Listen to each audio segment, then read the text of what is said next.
All right, let's talk about something that can make your knees knock and your palms sweat. But stick with me because by the end of this, you're going to have a solid game plan to turn all that fear into pure focus. So, what do you think is one of the most widespread fears in the entire world? I mean, really think about it. It's actually more common than being scared of heights or spiders. Some studies even say it's more common than the fear of death. Wild, right? Any guesses what it could be? Yep, you guessed it, public speaking. That feeling of getting up in front of a bunch of people and talking. If you've ever felt that sudden jolt of anxiety, trust me, you are so not alone. It's a super common feeling. But here's the thing, and this is the really good news. Public speaking is a skill. It's not some magic talent you're born with. And just like any other skill, you can learn it, you can practice it, and you can absolutely master it. So how about we start building that confidence one step at a time? Okay, first things first. Let's get into the foundation of any, and I mean any, great speech. And that is structure. Think of a solid blueprint as your secret weapon against all that anxiety. Why? Because it gives you a clear, easy-to-follow path from your very first word to your very last. Now here's something really important that a lot of people overlook. There's a massive difference between writing for someone's eyes and speaking for their ears. Think about it. If you're reading, you can always go back, reread a sentence if you get confused, right? But a listener, they can't hit rewind. That's exactly why a speech has to be super organized. You need to use more repetition and keep your sentences simpler just to make sure your message lands perfectly the first time. So, how do we build that structure? With outlines, of course. I like to think of them in three main stages. First, you've got your working outline. This is your messy first draft, your brain dump, just get all the ideas out. Then, you clean that up into a formal outline. That's your detailed, full plan. But the keyword outline, that's your best friend on stage. It's just a few keywords to jog your memory, not a whole script to read from. All right, so how do you actually organize the main part of your speech? Well, one of the easiest ways is what we call the temporal pattern. It's really just a fancy way of saying it's all about time, chronological order. If you're talking about a historical event or maybe explaining a how-to process, this is perfect. You just go, first this happened, then this, and finally this. Another really useful pattern is the topical pattern. This one's a game changer when your subject can be naturally broken down into a few different categories.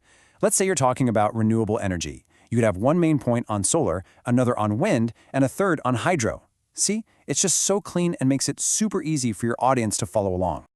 Now, if you're trying to persuade people, the problem-solution pattern is an absolute must. It's king. Here's how it works. First, you lay out the problem. You really make the audience feel why it's a big deal. And then, once they're on board, you present your solution as the clear, obvious answer.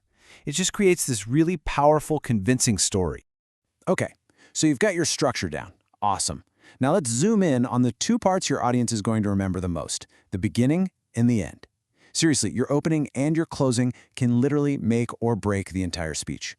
Look, you've probably got about 30 seconds, maybe less, to really hook your audience. So you cannot waste that time. You could kick things off with a surprising question, a jaw-dropping statistic, a powerful quote that really fits, or, hey, even a little bit of humor if it feels right. The whole goal is just to make them lean forward and think, okay, I'm listening. But a great introduction does more than just grab their attention. It's actually doing three jobs at once. First, it has to present your thesis, the main point of your whole talk. Second, it needs to build your credibility. Why should they listen to you? And third, it gives them a preview of your main points, kind of like a roadmap, so they know where you're going. And what about the conclusion? My advice, keep it simple, but make it powerful. You really only have two jobs here. First, quickly summarize your key points, just one last time to make sure it sticks in their heads. And second, you have to leave them with a final, memorable thought. This could be a call to action, a deep reflection, or just one last powerful image to think about. All right, the speech itself is built. Now, let's talk about building you. We have to address the elephant in the room, right? That feeling of anxiety? But what if we reframe it? What if it's not a weakness, but actually a source of energy that we can learn to control? There's actually a formal term for this. It's called communication apprehension. But here's the secret nobody tells you.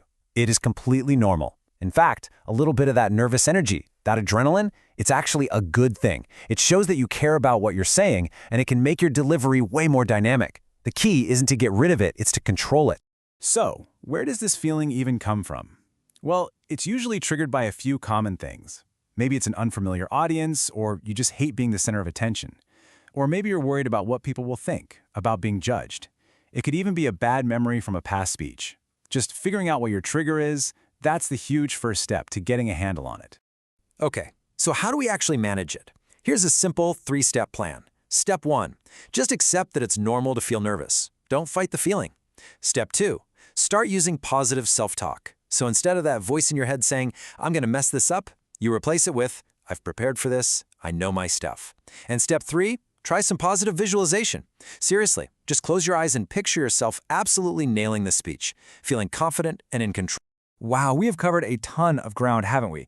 From the blueprint of your speech all the way to managing your own mindset. So let's pull all this together into one final toolkit that you can take with you for any speech you ever have to give. When it all comes down to it, the 3 pillars of confident speaking are pretty simple. First, you need a solid blueprint. That means having a smart structure and being organized. Second, you need a powerful performance, which you get by nailing that intro and conclusion. And all of that is held up by the 3rd pillar, the right mindset. That's your ability to manage that anxiety and turn it into fuel. So there you have it. You now have the fundamental tools to take that fear and turn it into focus, to take your ideas and turn them into real impact. The only question left now is, what are you going to say?